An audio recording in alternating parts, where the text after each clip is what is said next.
कि मैं अपने किचन गार्डन में फ्रेंच बीन्स को उगाई हूँ, जो कि बिल्कुल फ्रेश ऑर्गेनिक है। तो अगर आप भी इस तरह से फ्रेंच बीन्स, लेडी फिंगर को उगाना चाहते हैं तो आप इस वीडियो में बने रहिए। पूरा रिजल्ट के साथ आपको दिखाया जाएगा कैसे ऑर्गेनिक तरीके से आप अपने किचन गार्डन में आसान तरीके से सब्जियों को उगा सकते हैं। तो यहाँ पर हमारे पास कुछ किचन गार्डन की क्यारियाँ हैं छोटी छोटी, जिनको हमें गुड़ाई करनी होती है। पहले इनको अच्छी तरीके से हमें गुड़ाई करके सॉइल को भुरभुरा बनाना होता है। तो यहाँ पर मैं गुड़ाई कर रही हूँ।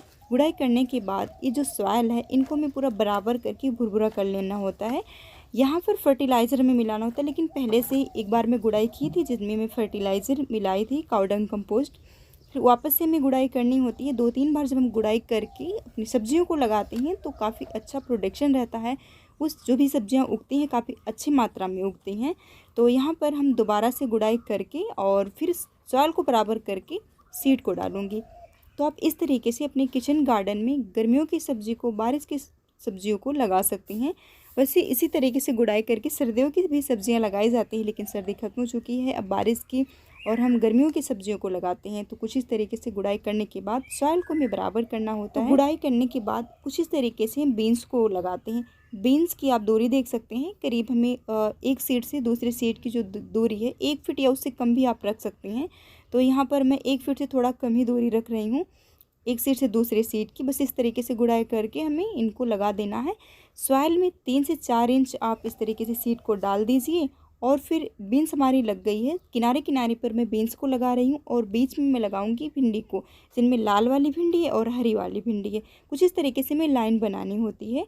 जब हम गर्मियों की सब्जियों को लगाते हैं तो उनको हम इस तरीके से पहले लाइन बनाते हैं, फिर उनकी बुआई करके सॉइल को बराबर कर देते हैं।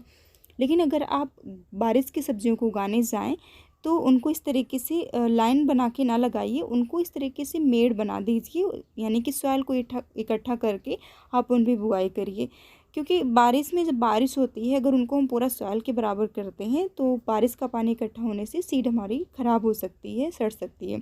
तो इसलिए हम सेम तरीके से गर्मी और बारिश की जो सब्जियां होती हैं गुड़ाई वैसे ही करते हैं, लगाते भी हैं। बस हमें मेड़ बनाकर उस पर बारिश की सब्ज़ी उगाते हैं और गर्मियों की जो सब्ज़ी रहती है उनको लाइन कुछ इस तरह से बना के फिर एक एक सीड को हम डालते जाते हैं। तो यहाँ पर हम कुछ इस तरीके से भिंडी को उगा रहे हैं। अब बात करें कि भिंडी में कितनी हम दूरी रखते हैं एक सीड से दूसरे सीड की। तो अगर आप इनको गर्मियों में लगाते हैं तो एक सीड से दूसरे सीड की दूरी 1 फीट रख सकते हैं और बारिश में आप 1.5 फीट रख दीजिए।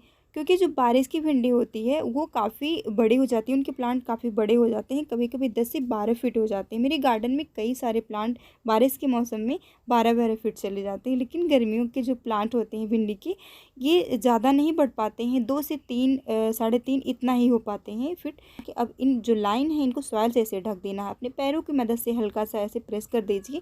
और ध्यान ये रखें कि जो भी आप सॉइल डाल रहे हैं उनको हल्का अपने पैरों से प्रेस कर दीजिए, ताकि इनमें हवा ना लगे और सीड सूखी ना, ख़राब ना हो। अब यहाँ पर आप देख सकते हैं कि 25 दिन के बाद इतने बड़े इनके प्लांट हो जाते हैं। भिंडी को लगाने के 25 से 30 दिन में इनमें फ्रूट आना शुरू हो जाता है कुछ इस तरीके से। तो ये हमारी लाल वाली भिंडी और ये हरी वाली भिंडी, दोनों भिंडी काफ़ी अच्छे से ग्रो की हुई है और ये अब 4 से 5 दिन के बाद हार्वेस्ट करने के लिए तैयार हो जाएगी। जब एक बार ये तैयार हो जाती है तो आप इनको दूसरे दिन हार्वेस्ट कर सकते हैं। वहीं पर आप देख सकते हैं फ्रेंच बीन्स, ये भी काफ़ी अच्छे से ग्रो की है, इनमें फूल आ रहे हैं और फ्रूट भी आना शुरू हो गया। फ्रेंच बीन्स काफ़ी हेल्दी मानी जाती, अगर आप इसको अपने किचन गार्डन में उगाते हैं तो ये बिल्कुल फ्रेश ऑर्गेनिक रहेगी, आपकी हेल्थ को और बढ़ाएगी। क्योंकि अगर हम फ्रेश ऑर्गेनिक सब्जियों को खाते हैं तो हमारे हेल्थ के लिए काफ़ी अच्छा रहता है। हमें मार्केट में ऑर्गेनिक सब्जियां तो नहीं मिलती हैं, केमिकल भरी सब्जियां मिल जाती हैं जिनका स्वाद भी नहीं अच्छा रहता है। अगर हम थोड़ी सी टाइम निकाल कर इस तरीके से सब्जियों को उगाते हैं तो हमारा हेल्थ भी अच्छा रहेगा और हमें जो अपने गार्डन से सब्जियों को हार्वेस्ट करने में खुशी मिलती है वो मार्केट वाली सब्जियों में नहीं मिलती है। यहाँ पर आप देख सकते हैं हमारी फ्रेंच बीन्स बहुत अच्छी सी ग्रो की हुई है। फ्रेंच बीन्स को मैं पहली बार लगा रही हूँ, वैसे तो मैं बहुत सारी सब्जियों को लगाई हूँ जो हमारे लोकल एरिया में, जैसे भिंडी हो गया, कद्दू, नीनू, तरोई। लेकिन जो फ्रेंच बीन्स है इसको मैं पहली बार लगा रही हूँ। मार्केट में तो आती है, वहाँ से मैं ले आती थी, लेकिन मुझे उम्मीद नहीं थी कि इतनी अच्छी सी हमारी फ्रेंच बीन्स उगेगी, वो भी गर्मियों में। कहा जाता है कि इनको आप सर्दियों के मौसम में बहुत अच्छे से ग्रो करती है, लेकिन यहाँ पर मैं गर्मियों के मौसम में इस तरह से इतनी सारी फ्रेंच बीन्स को उगा ली और मैं बारिश के मौसम में भी ट्राई करूँगी। क्योंकि जो लोबिया होता है और बीन्स जो होती है सेम होती है, उन्हीं की स्पीसीज़ की है और उनको हम सर्दी गर्मी बारिश तीनों मौसम में उगा लेते हैं। तो मैं ट्राई करूँगी कि किस तरीके से इनको हम बारिश के मौसम में भी उगाएं। तो इस पर मैं वीडियो लेकर आऊँगी कि बारिश के मौसम में कैसे फ्रेंच बीन्स को उगाएं। अगर आप किसी और सब्ज़ी पर वीडियो चाहते हैं तो आप हमें कमेंट करके बता सकते हैं। तो तैयार होने के बाद इतनी सारी फ्रेंच बीन्स को हम हार्वेस्ट कर रहे हैं। फ्रेंच बीन्स एक बार आप इनको लगाते हैं तो करीब 2 से 3 महीने तक हार्वेस्ट कर सकते हैं।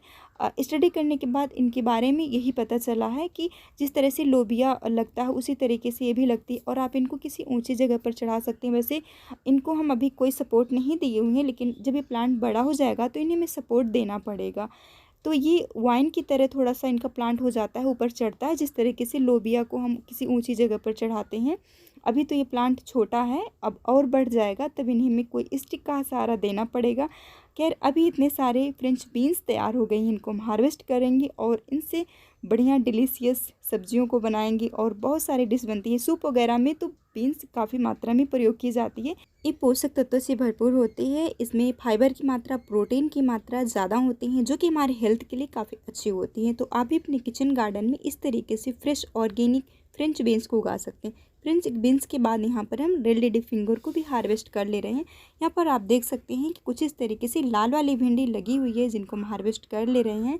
सिंचाई करने के बाद ये प्लांट थोड़ा और बड़ा हो जाएगा। अभी इनमें नमी थोड़ा सा कम है कि जब इनमें नमी कम रहती है तो भिंडी टाइट हो जाती है। अगर आप लेडी फिंगर को लगा रहे हैं तो आप उनको बराबर नमी बनाए रखिए। अभी आज मैं इनमें पानी लगा दूंगी इन सारी भिंडी को हार्वेस्ट करने के बाद, क्योंकि इनमें नमी कम हो गई है, जिससे हमारी भिंडी की ग्रोथ अच्छी हो सके और वो टाइट ना हो।